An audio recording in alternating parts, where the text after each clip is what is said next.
네, 요거 기억해놓고. 자, 이렇게.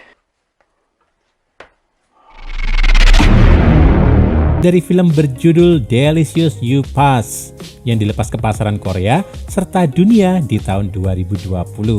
Film ini bercerita tentang dua orang cewek cantik dan seksi yang berebut kesempatan menjadi model ternama. Dua cewek ini pasti udah sering kalian lihat di channel Om nih. Nah, siapakah yang nanti akan dipilih dan keluar menjadi jawaranya? Sebelum menyaksikan kelanjutan kisahnya, Om ingetin lagi untuk tetap waspada karena banyak adegan cocok tanam dan pergenjotan duniawi yang gak bisa kalian hindari. Mata kalian berkata tidak, tapi jempol kalian mungkin gak bisa nolak. Oke? Buat kalian yang penasaran, rilekskan pinggul kalian, duduk santai dan Om putar dulu intronya. Di awal film kita akan diperkenalkan dengan dua tokoh bernama Jio atau nama lengkapnya Sarjio. Dan juga Min yang nama aslinya adalah Tu Ki Min. Mereka berdua nampak berjalan tergesa mendatangi perusahaan terkenal yang mengorbitkan model-model cantik dan seksi di kabupaten itu. Rupanya mereka mau audisi untuk jadi model salah satu proyek besar di perusahaan itu. Jio dan Min ini nggak akrab sama sekali. Mereka terbilang saingan atau musuh bebuyutan karena masing-masing punya followers yang banyak di akun Instagramnya. Singkat cerita, scene berpindah menuju ruangan audisi dan pemotretan. Di sana sudah ada staf perusahaan sekaligus kang fotonya. Yang berjaket merah jambu bernama Mas Bram dan yang berjaket gelap bernama Mas Jung. Mereka berdua ini yang akan menyeleksi calon model di situ. Gak berapa lama menunggu, Jio alias Mbak Tato maju duluan untuk melakukan interview. Memang tatonya sekarang gak kelihatan sih, karena dia lagi pakai pakaian tertutup. Tapi nanti teman-teman akan tahu sendiri kok Mbak Tato ini kayak apa. Oh my god! Wow! Nah, ketika Mas Bram sedang mengajukan pertanyaan-pertanyaan kepada Jio, Mas Jung malah mencari-cari benda-benda yang gak hilang. Bakpao kembar milik Jio lah yang menjadi incaran matanya. Ternyata bener ya, mau ketutup apa kebuka pakaiannya, yang kotor itu pikiran orang yang ngebayanginya. Iya enggak? Boom, bam, bop, bada bop, boom, pow. Mas Bram sadar akan gelagat temannya. Lalu ia menegur Mas Jung supaya bersikap lebih sopan pada kandidat model. Ketika Jio disuruh berdiri dan berputar untuk dilihat postur dan tipikal tubuhnya, Mas Bram malah ikut-ikutan memperhatikan yang enggak-enggak. Sambil menelan ludah sendiri, Mas Bram mengakhiri sesi wawancara dengan Jio dan memanggil kandidat selanjutnya, yaitu Min. Min juga mendapatkan perlakuan serupa. Ketika ditanya-tanya dan diperhatikan posturnya oleh Mas Bram dan Mas Jung, kita tahu bahwa fantasi dua cowok ini udah melayang kemana-mana. Min ternyata peka akan hal itu dan ia segera mengakhiri sesi wawancaranya, kemudian kembali duduk di ruang tunggu bersama dengan saingannya, yaitu Jio.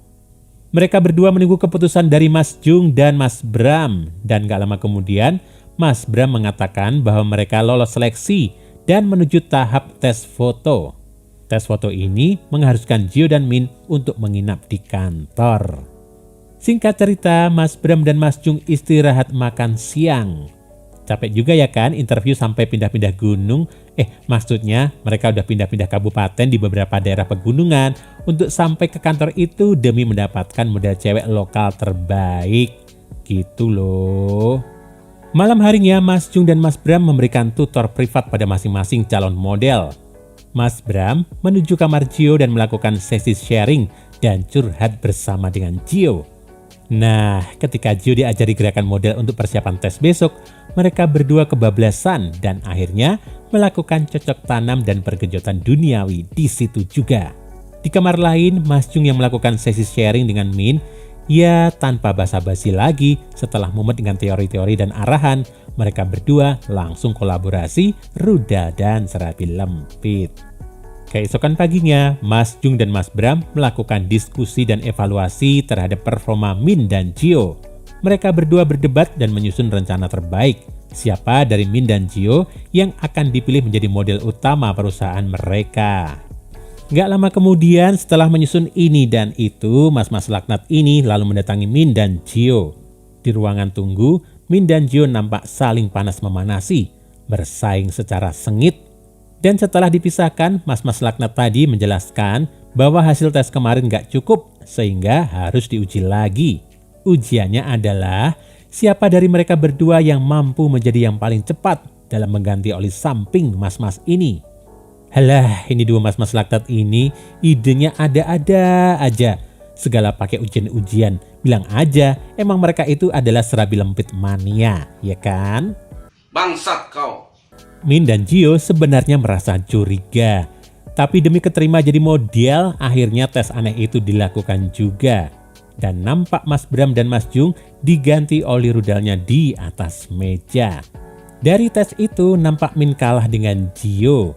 Mbak Tato ternyata memenangkan ujian itu barangkali karena memang memiliki pengalaman bertahun-tahun ya dalam bidang ganti oli rudal Korea. Singkat cerita, Min yang kesal karena kalah dengan Gio, malam harinya dia meminta bantuan pada Mas Jung. Bagaimana supaya keputusan Mas Bram selaku staf bisa diganti. Benar sudah, malam itu juga Min mendapat ide. Menuju kamar Mas Bram dan langsung mapan di kasur ketika Mas Bram selesai mandi. Tanpa basa-basi, aksi cocok tanam pun terjadi. Kesempatan itu digunakan dengan baik oleh Mas Jung. Ia ternyata mengadu domba para model dan Mas Bram dengan cara menunjukkan aksi genjot itu kepada Gio, sang pemenang. Gio marah dan merasa diakali. Disitulah Mas Jung masuk dan memanfaatkan keadaan untuk mencicipi serabi lempit Mbak Tato.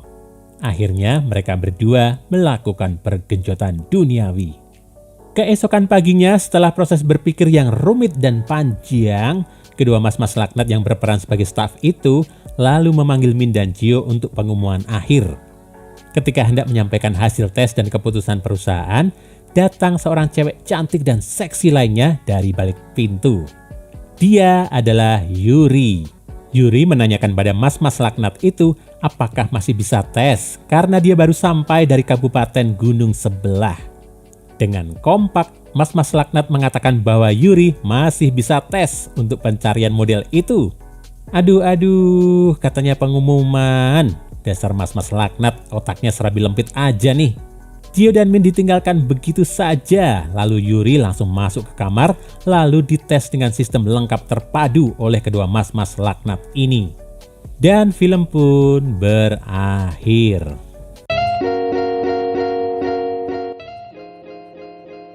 Nah, gengs, itu tadi alur cerita dari film Delicious You Pass.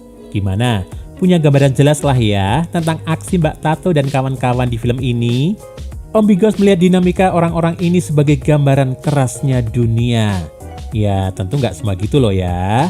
Maksud Om, betapa sengitnya persaingan antar individu buat dapat prestis dan kesempatan punya uang banyak yang bisa-bisa menjadi ladang permainan kotor.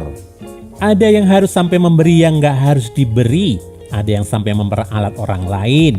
Wah, macam-macam deh. Tapi intinya, kalau dari film Delicious You Pass ini, meski banyak adegan cocok tanam diselingi ide-ide gila serta tingkah kocak mas-mas Laknat, Om dapat satu pembelajaran soal gimana menghargai orang. Nggak peduli jabatannya apa, nggak peduli gelarnya apa, satu sama lain mesti saling menghormati dan nggak memanfaatkan orang lain untuk kepentingan pribadi. Gitu sih gengs kalau Om. Hei, kalau kalian apa nih? Coba tulis di kolom komentar ya. Daripada rebutan first comment, mending sharing. Sharing soal film pakai kata kunci Mbak Tato juga boleh. Oke?